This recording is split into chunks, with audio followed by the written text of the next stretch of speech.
kids in this sense actually benefit from and grow from like being broken down in a sense, Right. right? We're It's like fragile. Yeah. there's resilience. So like resilience is you don't get hurt by whatever the say you don't get hurt by peanuts.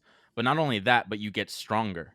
You build up this anti-fragility where peanuts impact you less than everyone else because you've been exposed to them. And that's why kids, you love it when kids go around licking floors and stuff because they get all this bacteria and they just suck it up like let's talk about peanuts. All right. Peanuts, You remember what happened with peanuts? like the cartoon, Nope. The food, the nut.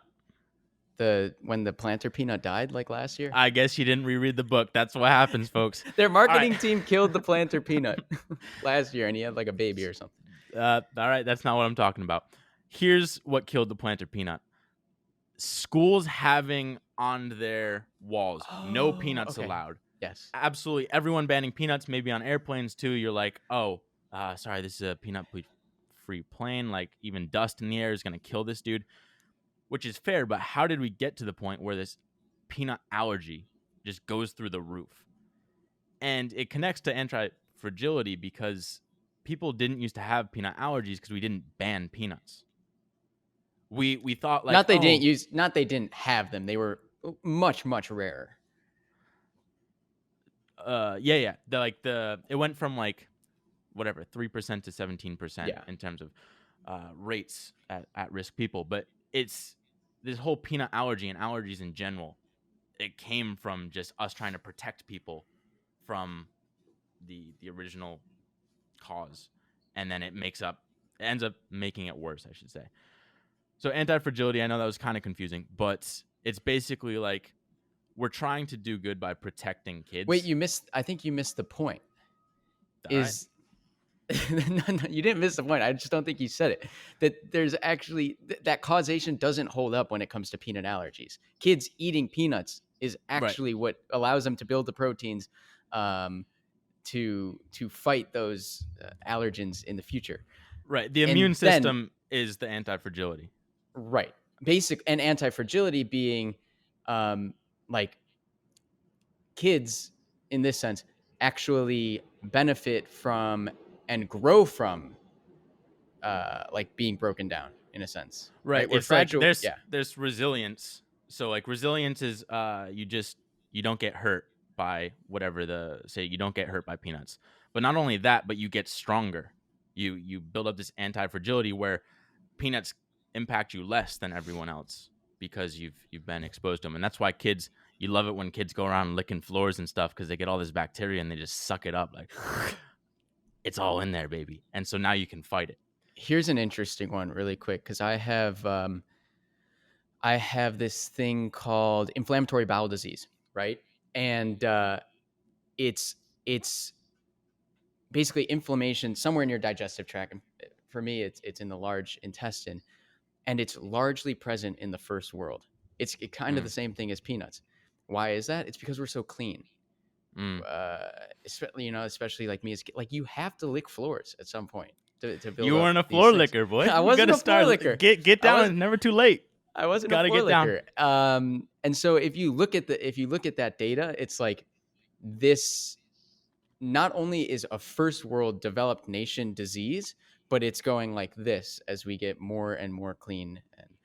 And that plays into safetyism, which Haidt talks about later on. Well, that's the biggest thing with kids is like, okay, you don't have these sort of kids roaming the neighborhoods playing around because of these couple murders back in like the 80s that frighten people.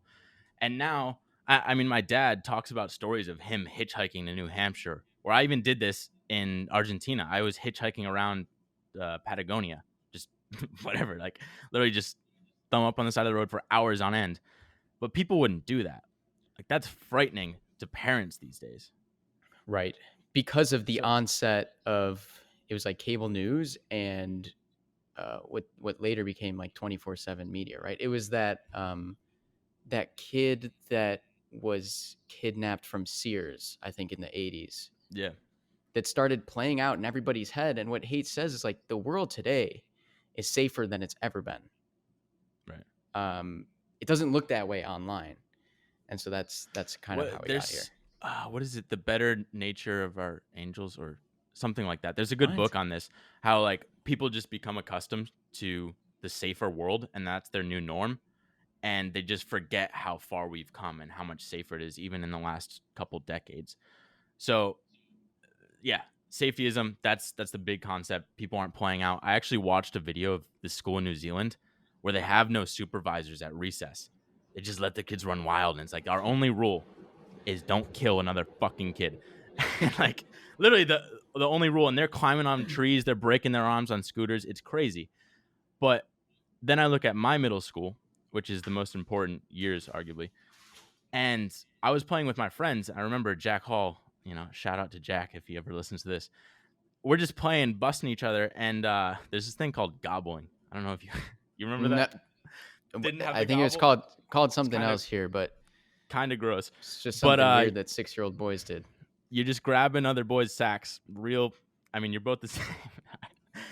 Nose diving on the podcast here. What does this have to do with? Listen to me. I guess this. Okay, so this is your unsupervised play. I gobble him, but we're supervised. So I gobble him. It hurts. Like, sure, it's fine, but it's not like me chronically bullying. Wait, to get back to my point, exactly. To go back to my point, when he went home, you could no longer gobble him. That's a large difference today. But I don't know what was wrong with you. Oh man, that's such a. I was always the one getting gobbled. I was just really passive. You little gobbler, you little softy. All right, where were you going? You cut me off. All right, so whatever. I do this to him. He's like hurt in the moment, and he falls to the ground and like shrieks like a girl, and because it hurts.